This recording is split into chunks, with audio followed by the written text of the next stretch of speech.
ಕಾಕಾ ಯಾರು? ಅರೆ ವಿಕ್ರಾಂತ್ ಸಾಹೇಬ್ರು, ಬರ್ರಿ ಸಾಹೇಬ್ರ, ಹೆಂಗಿದ್ದೀರಿ? ನಾನ್ ಚೆನ್ನಾಗಿದ್ದೀನಿ, ನೀವ್ ಹೇಗಿದ್ದೀರಾ? ನಾನ್ ಚಲೋ ಇದ್ದೀನಿ. ಶಿವು, ಯಾರು ಬಂದಾರ ನೋಡ್ಬಾ.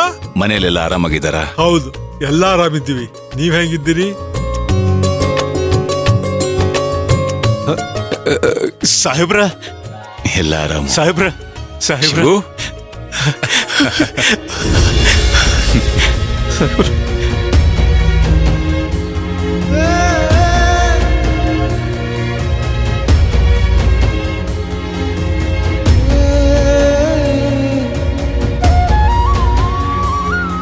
ನಾನ್ ಬಂದಿದ್ದಕ್ಕೆ ನಿಂಗೆ ತೊಂದರೆ ಆಗಿರೋದು ಶಿವು. ಬರಬಾರ್ದು ಅಂತಾನೆ ಇದ್ದೆ, ಯಾಕೋ ಮನ್ಸು ತಡಿಲಿಲ್ಲ.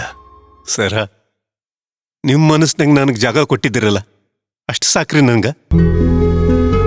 ಹೇಗಿದೀಯಾ ಶಿವು? ನನ್ನ ವಿಷಯ ಬಿಡ್ರಿ ಸರ, ನೀವ್ ಹೇಗಿದ್ದೀರಾ? ನಿನ್ ವಿಷಯ ಹೇಗ್ ಬಿಡಕ್ಕಾಗತ್ತೆ? ನನಗೋಸ್ಕರ ಎಷ್ಟು ತ್ಯಾಗ ಮಾಡಿದ್ಯಾ ನೀನು. ನನ್ನ ಆಪ್ತ ಕಣ ನೀನು. ಇದು ನನ್ನ ಸೌಭಾಗ್ಯ ರೀ ಸರ.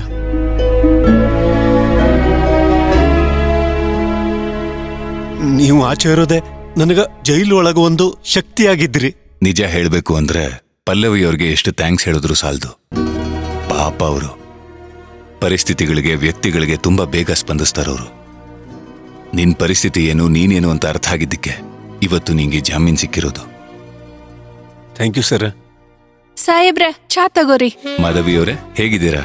ನಾನ್ ಚಲೋ ಇದ್ದೀನಿ, ನೀವು? ಚೆನ್ನಾಗಿದ್ದೀನಿ. ಅರೆ ನಿನಗೆ ಹ್ಯಾಂಗ ಗೊತ್ತಾತ ಮಾರಾಯ್ತಿ ಸಾಹೇಬ್ರು ಬಂದದ್ದು? ಇದೇನ್ ಅರಮನೆನಾ ಗೊತ್ತಾಗ್ದೇ ಇರಕ್ಕ? ತಗೋರಿ ಸರ.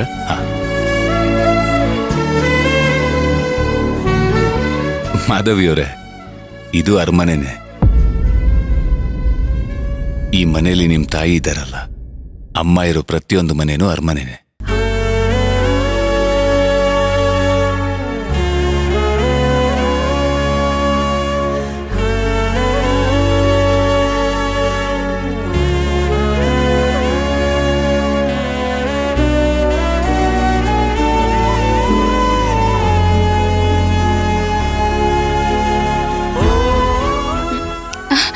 ಸಾಹೇಬ್ರ, ನಿಂತೇ ಇದ್ದೀರಲ್ಲ, ಬರ್ರಿ ಕುತ್ಕೊಳ್ರಿ. ಬರ್ರಿ ಸರ. ಬಾ ಅಣ್ಣ. ಕೂತ್ಕೋ ಶಿವು. ಸಾಹೇಬ್ರ, ನಾನೇ ನಿಮ್ಮನ್ನ ಭೇಟಿ ಆಗ್ಬೇಕು ಅನ್ಕೊಂಡಿದ್ದೆ, ಅಷ್ಟ್ರಲ್ಲಿ ನೀವೇ ಬಂದ್ರಿ. ಏನ್ ವಿಷಯ ಮಾಧವಿಯವರೇ? ವಾಡಲ್ಲೇನಾದ್ರೂ ಸಮಸ್ಯೆನಾ? ಇಲ್ರಿ ಸಾಹೇಬ್ರ, ತುಂಬಾ ದಿನದಿಂದ ನೋಡ್ಬೇಕನ್ಸ್ತಿತ್ತ. ಅಷ್ಟ್ರಲ್ಲಿ ಪಲ್ಲವಿ ಮೇಡಮ್ ದಯೆಯಿಂದ ಅಣ್ಣಂಗೆ ಜಾಮೀನ್ ಸಿಕ್ತು, ಆಚೆ ಬಂದ.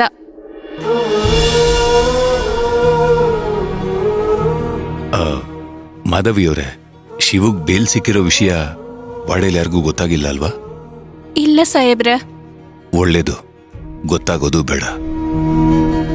ಪಲ್ಲವಿಯವರು ಶಿವುಗೇನಕ್ಕೆ ಜಾಮೀನ್ ಕೊಡ್ಸಿದ್ರು ಅನ್ನೋ ಪ್ರಶ್ನೆ ಅವರಲ್ಲೇನಾದ್ರೂ ಹುಟ್ಕೊಂಡ್ರೆ ತುಂಬಾ ತೊಂದರೆ ಆಗುತ್ತೆ.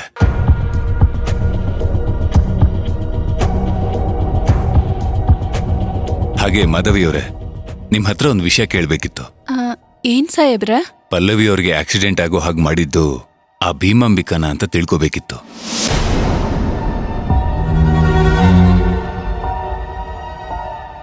ನೀವೇನಾದ್ರೂ ಅವ್ರ ಫೋನಲ್ಲಿ ಕಾರ್ ಆಕ್ಸಿಡೆಂಟ್ ಬಗ್ಗೆ ಏನಾದ್ರೂ ಮಾತಾಡಿರೋದೇನಾದ್ರೂ ಕೇಳಿಸ್ಕೊಂಡ್ರ? ಏನು, ಕಾರ್ ಆಕ್ಸಿಡೆಂಟ್ ಆಗಿತ್ತಾ? ಯಾವಾಗ ಸರ? ಸ್ವಲ್ಪ ದಿನಗಳ ಹಿಂದೆ.